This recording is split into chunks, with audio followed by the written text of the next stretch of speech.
Charles Adams, bonjour. Bonjour. Vous êtes tout nouvel ambassadeur des États-Unis, nommé par Barack Obama, confirmé par le Sénat américain. Félicitations. Merci beaucoup. C'est une émotion.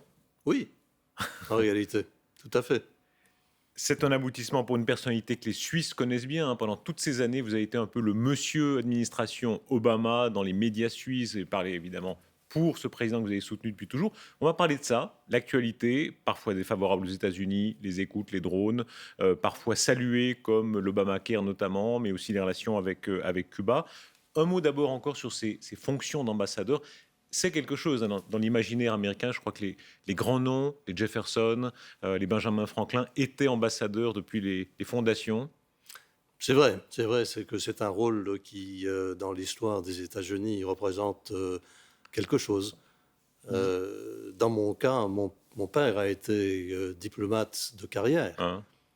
Et une des raisons pour lesquelles j'ai voulu accéder au privilège de servir mon pays qualité d'ambassadeur, c'est précisément pour saluer quelque part la mémoire de mon père et de ma mère, qui, eux, avec une famille de 6 enfants, ont été galvaudés par monts et par vaux à travers les continents, Hein. souvent dans des conditions assez pittoresques, vais-je dire. Et ma foi, c'est dire combien j'ai apprécié la vie que j'ai menée grâce à eux. On fera votre portrait tout à l'heure. Vous êtes un Américain parfaitement francophone. Ça, déjà, c'est une rareté qui fait que vous avez beaucoup été invité sur les plateaux de télévision, sur les ondes de radio. Vous êtes un Américain plutôt à gauche, dans le spectre politique américain tel qu'il est. Et puis obamiste de la première heure, hein. Il était vraiment pro-Obama bien avant qu'il ne soit président. C'est vrai. C'est vrai que je l'ai rejoint quasiment dans les semaines qui ont suivi sa déclaration de candidature en février déjà 2007. Ambassadeur, il faut bien expliquer pour les non-américains, le système américain est très particulier, hein. Ce sont souvent des gens influents ou fortunés, amis du président ou disons de la présidence, qui ont souvent contribué à sa victoire, c'est vrai? Pas très souvent, c'est-à-dire que c'est une minorité des ambassades, à peu près 30%, Les plus voyantes en tout cas. les plus voyantes effectivement, qui sont à la disposition du président pour des nominations dites politiques. Et- Alors que les diplomates de carrière, évidemment, se réservent, comme il se doit, la grande majorité de ces nominations ambassadoriales. Alors ça donne un privilège particulier, un prestige particulier à la fonction. En revanche, quand le président change, on saute. C'est la règle. C'est effectivement la règle. C'est la règle. Puisque, ma foi, la nomination politique est personnelle par le président. Et donc, lorsque le gouvernement change, les ambassadeurs parachutés politiques se doivent de démissionner. Vous et Obama, Obama et vous, quelques photos qui rappellent simplement ce lien. À plusieurs reprises dans les campagnes électorales, dans diverses circonstances, vous l'avez rencontré. Il a changé, Barack Obama. On voit ces photos, hein, la presse les publie de plus en plus avant, après, quand il est jeune, et puis maintenant le poids des années, les cheveux grisonnants. Il a changé.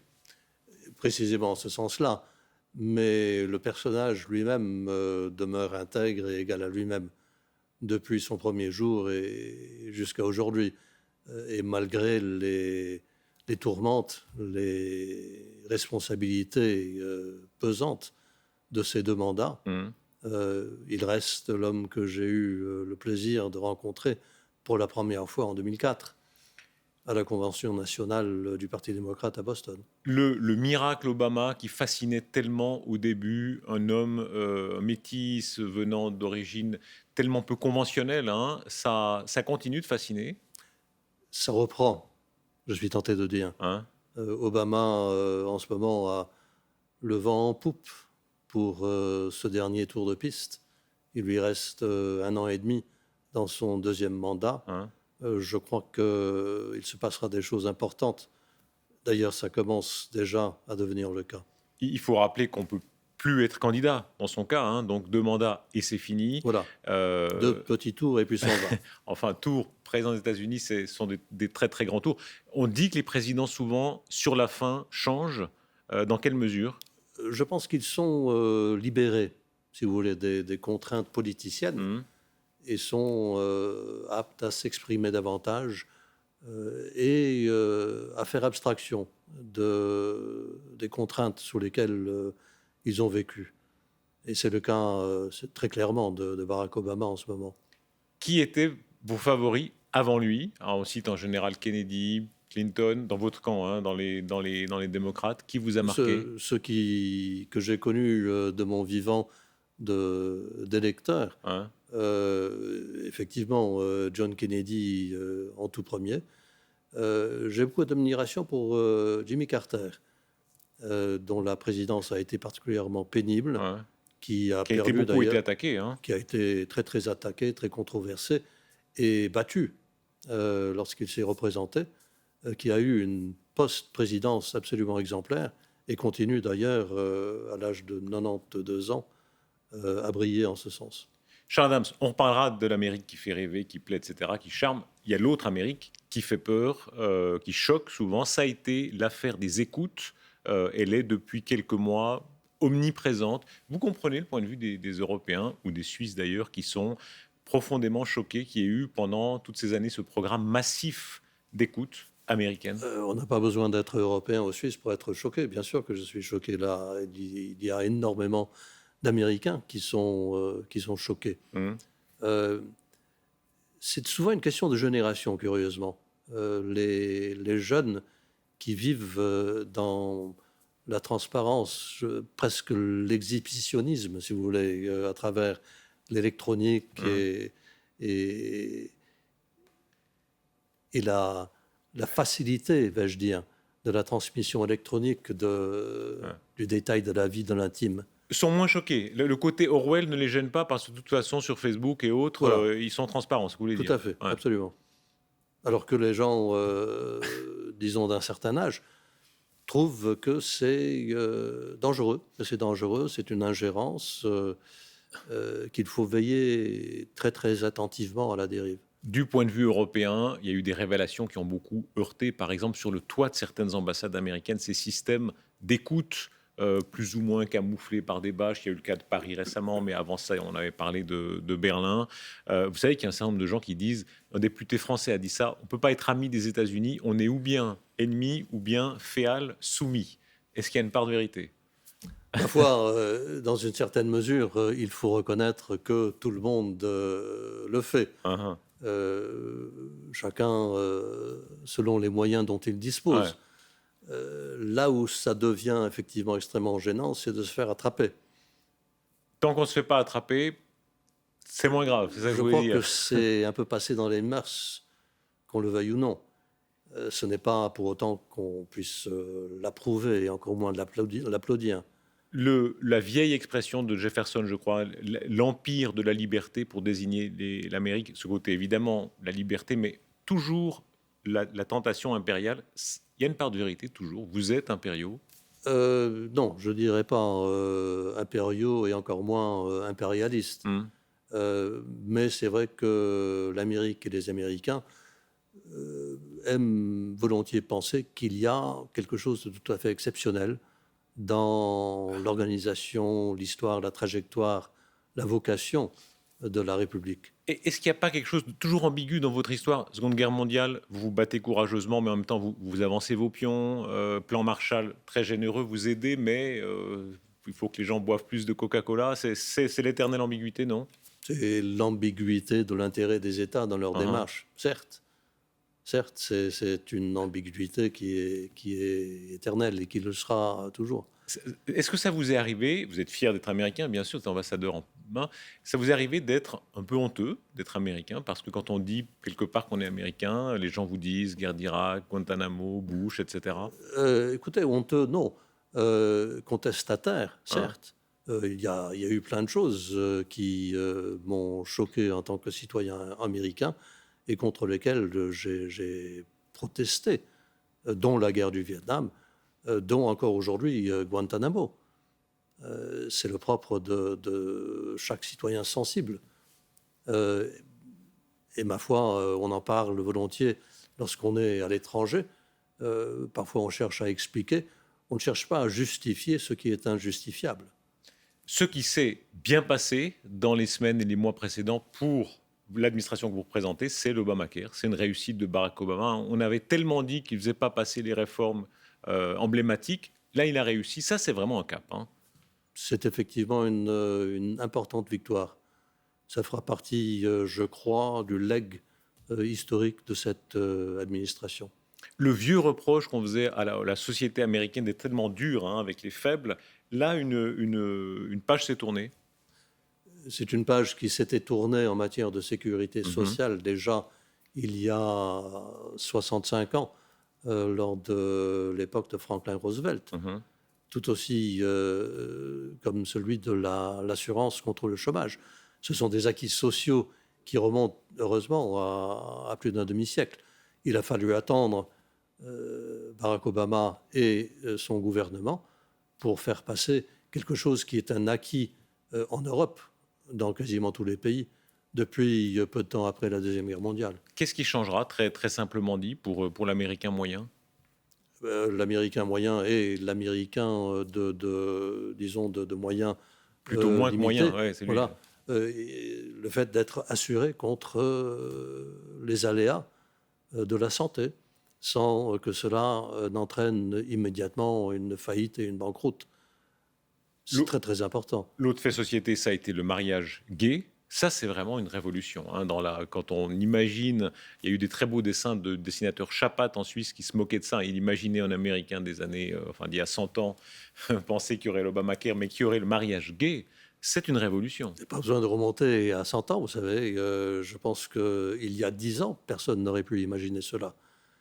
Ce qu'il y a de tout à fait marquant dans la validation et l'acceptation du principe et de la légalité du mariage gay, c'est la rapidité avec laquelle les mœurs ont évolué. C'est une question de quelques années. Vous avez vu, vous, l'Amérique changer. Vous êtes sexagénaire. Vous êtes de ceux qui s'étant battus pour le changement social, un Américain de gauche. Vous avez vu ça? J'ai vu ça, absolument. Il s'en est fallu d'une seule génération pour que ce changement profond et durable s'accomplisse. C'est un énorme progrès. Les images des mois précédents, Obama qui va aux funérailles des victimes de Charleston et qui chante, hein. Alors ça, tous ceux qui critiquaient Obama, là, on l'ont retrouvé, hein, l'Obama qui fait rêver, qui sait qu'il y a une force de charme incroyable. C'était tout à fait exceptionnel, un tour de force, avec un élément non pas de mise en scène théâtrale, Uh-huh. mais disons une aptitude à trouver le moment et le mot juste et le geste juste. C'est inimaginable pour un politicien européen, hein, aller commencer à chanter, c'est un chant baptiste, je crois, hein, Amazing Grace. Tout à fait. Voilà, c'est comme un showman, ça n'existe pas chez nous, hein. Je ne l'ai jamais vu, effectivement, mais je ne l'avais jamais vu non plus chez un homme politique américain. Ça m'a donné la chair de poule à regarder, comme j'imagine à tout le monde. Quelques images de Barack Obama. La spécificité, c'est notamment ce sens de la com, la communication avec ce photographe Pete Souza qui le suit en permanence, qui prend des moments légers ou graves. On va les commenter avec vous. C'est quelques images emblématiques peut-être de ces deux mandats qui vont finir l'année prochaine. La première, je crois que c'est le fils d'un collaborateur de la Maison-Blanche qui est en visite dans le bureau ovale. Elle est fascinante, hein, parce qu'il touche la tête comme voilà, pour voir s'il a la chevelure du noir ou du métis. Là, ça fait partie de ces photos. On mesure le chemin parcouru, le bureau ovale, cette scène-là. Ah, elle est anthologique, cette scène. C'est le président qui spontanément s'est baissé pour que l'enfant puisse sentir la texture de sa chevelure. C'était une façon de dire, voilà, toi, petit, tout cela, tu pourrais parfaitement bien y accéder un jour. Ouais. Tu peux aussi être président des Tu peux être États-Unis. président des Ouais. États-Unis. L'endroit est chargé d'histoire, hein. C'est le fameux bureau, je crois, où on avait enlevé la partie centrale pour que le petit Kennedy puisse jouer sous les jambes de. Absolument, absolument.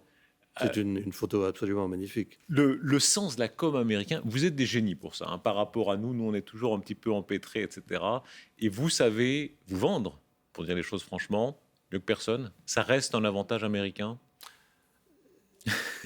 Je ne suis pas sûr d'être d'accord avec vous lorsque vous dites qu'il s'agit de vendre. Uh-huh.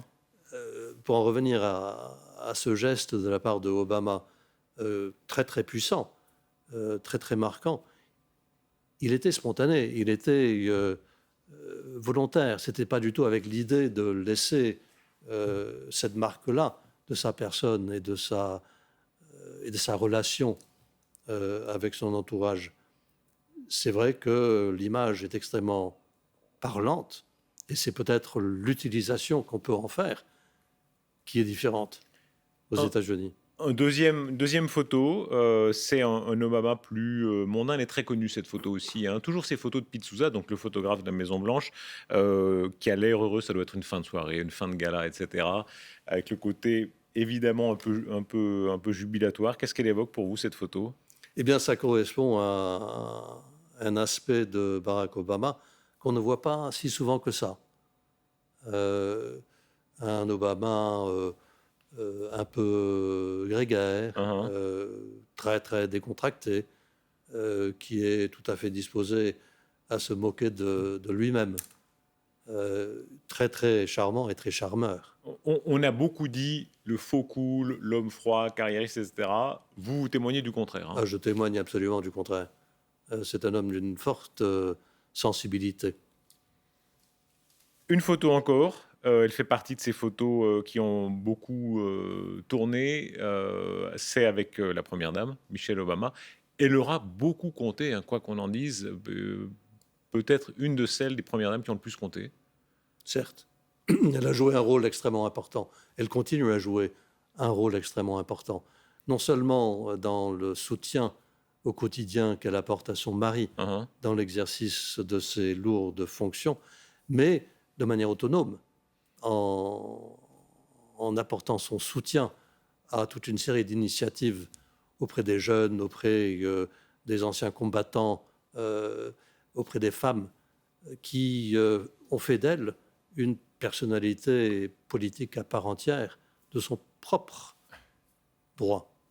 Est-ce que le racisme a reculé aux États-Unis, selon vous, le fait d'avoir à la Maison-Blanche un couple de couleur, comme vous le disiez, c'était impensable peut-être il y a 20 ans, 30 ans. Est-ce que le racisme a vraiment reculé aux États-Unis? Je l'espère. Je crois que oui, quoique force est de constater qu'il y a des recrudescences de racisme. Le meurtre, la tuerie de Charleston est un acte de terrorisme racial. Donc, des actes ponctuels de racisme, absolument. Est-ce que de manière générale, le peuple américain est passé outre? Je le pense aussi. Après la tuerie que vous évoquez, journal télévisé, nous étions allés aux États-Unis, à Washington. Il y a toujours les deux quartiers, je crois que c'est le nord et le sud, hein, les deux régions qui sont très très marquées. Ça reste quand même, hein, même dans la capitale. Alors c'est une séparation sociale et raciale, ça reste profond malgré tout. Vous parlez de la guerre civile et de ses séquelles. Oui, tout à fait. Du fait qu'il y a encore des quartiers très noirs et d'autres très blancs. Quand vous retournez aux États-Unis, vous y allez beaucoup évidemment, ça continue de vous frapper? Disons qu'il reste un certain nombre de démarcations de fait qui mettront du temps, effectivement, à s'effacer. Michelle Obama, on rappelait cette photo, noire et femme. Ah, bien sûr, ça nous ouvre 2016, la candidature de votre camp, Hillary Clinton. Ça se passe bien pour l'instant, hein. Elle a beaucoup de moyens, elle a une bonne cote, elle est élue déjà?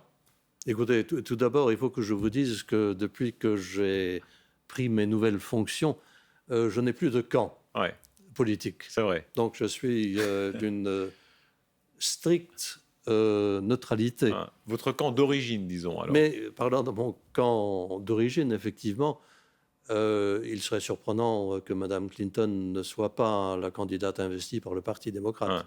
Ça, c'est une donnée objective, c'est un rapport de force objectif?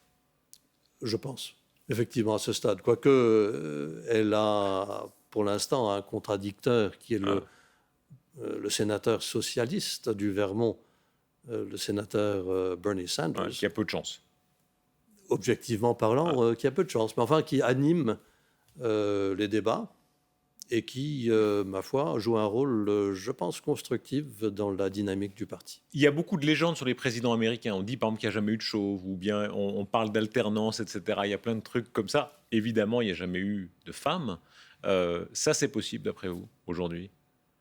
Oui, c'est plus que possible, c'est même probable. Ça a changé à ce point-là la société américaine, le côté peut-être macho qu'on lui a beaucoup prêté, c'est fini? Je l'espère.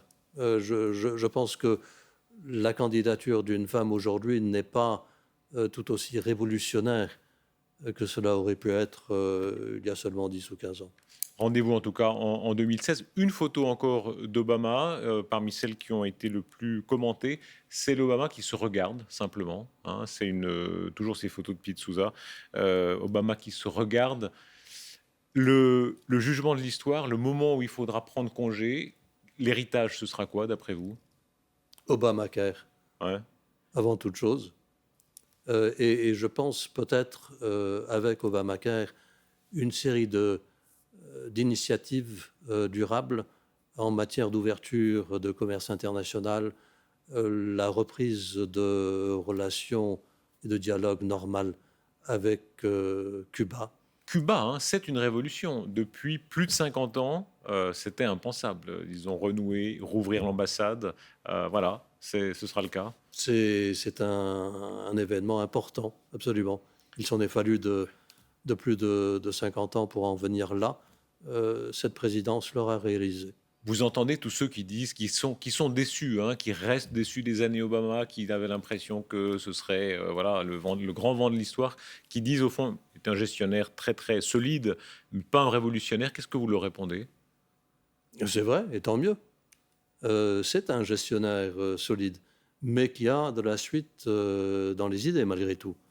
Et on aura eu l'occasion de s'en rendre compte d'ici la fin de son deuxième mandat. Il sera un homme toujours relativement jeune, célébrité au-delà de tout ce qu'on peut imaginer. Qu'est-ce qu'on fait quand on est Obama après la Maison-Blanche? Oh là là, ça c'est la bonne question. Je doute que lui-même n'ait même encore réfléchi à la réponse qu'il y apportera. Mais ça sera quelque chose de pertinent et d'important. Quelques mots encore sur vous, Charles Adams, hein. Je rappelais le tableau, américain de gauche, ambassadeur des États-Unis, désormais fonction très prestigieuse. Vous étiez un peu le monsieur Obama, monsieur États-Unis, enfin administration démocrate dans les médias suisses depuis tant d'années. Origine diplomatique, vous le rappeliez en début d'émission, hein, votre père déjà, ça explique un peu votre maniement des langues, vous avez été partout. Ça explique absolument le fait que je sois francophone. Le hasard des affectations diplomatiques a fait de sorte que déjà très très jeune, je me suis retrouvé dans un environnement francophone. J'ai eu une éducation dans le système scolaire français, en France, mais également en Afrique francophone. Il eût été scandaleux que je vive cette expérience-là sans en sortir avec une accointance de la langue de Molière, malgré Qu'est-ce que tout. vous êtes élégant. Il eût été. Ouais. Eh bien, ma C'est foi, on ne va pas au lycée français pour rien. c'est pas si courant chez les Américains. On le rappelle parfois, le simple fait de pouvoir voyager à l'étranger, de voyager à l'étranger, beaucoup d'Américains n'en profitent pas, hein. C'est vrai. Et lorsqu'ils voyagent à l'étranger, ils ont l'avantage de trouver pas mal de monde apte à parler quand même en anglais. L'engagement démocrate de centre-gauche ou gauche, tout dépend pas d'où on se place, ça a commencé comment pour vous? Oh, déjà très très jeune. Mes parents étaient eux-mêmes de conviction démocrate, libérale. Mmh. Mais c'est sûrement la guerre du Vietnam et la militance contre la guerre du Vietnam à l'époque où j'étais universitaire qui m'a ancré dans cette coloration politique-là. Tout le monde a souvenir de cette époque-là, soit pour l'avoir vécu, soit pour l'avoir lu, hein. Il y avait ce fameux tirage au sort où on savait si on serait ou non mobilisé. Vous étiez dans ce cas-là? Vous avez vécu ça? Si, je l'ai vécu, absolument. Mais j'étais déjà dans le Peace Corps, la coopération américaine, Uhum. et j'étais en Afrique, dans un village au Kenya, lorsque j'ai appris le numéro de loterie qui était le mien dans ce tirage au sort. Je me suis retrouvé avec le numéro 313, ce qui voulait dire, pratiquement parlant, que j'étais à l'abri de conscription dans l'armée.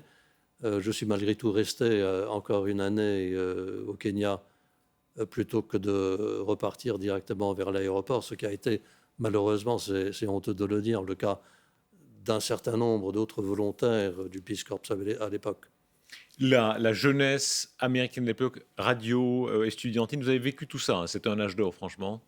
Ah, c'était une belle époque, effectivement, mais turbulente. Les années 68, aux États-Unis comme ailleurs, ont marqué toute une génération. Ouais. C'était une vie vraiment différente. On a maintenant, avec le recul, souvent on embellit les choses, hein. Liberté, c'est cette explosion de liberté à tout point de vue. Vous en avez quel souvenir?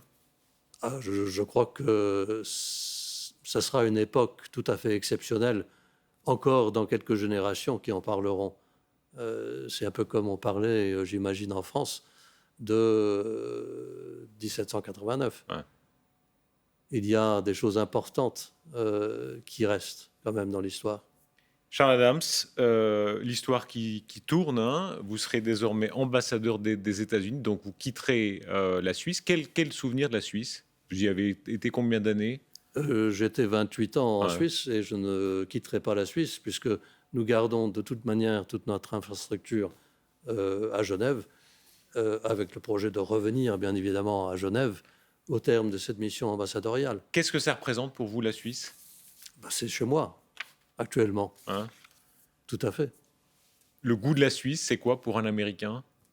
C'est la qualité de la vie, c'est la beauté, c'est la sérénité.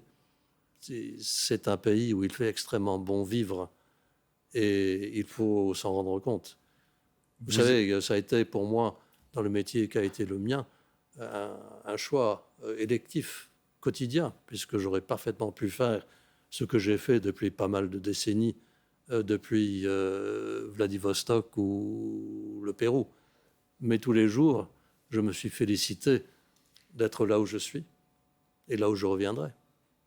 Merci, Charles Adams. Bonne chance. Merci, merci à vous. Merci beaucoup.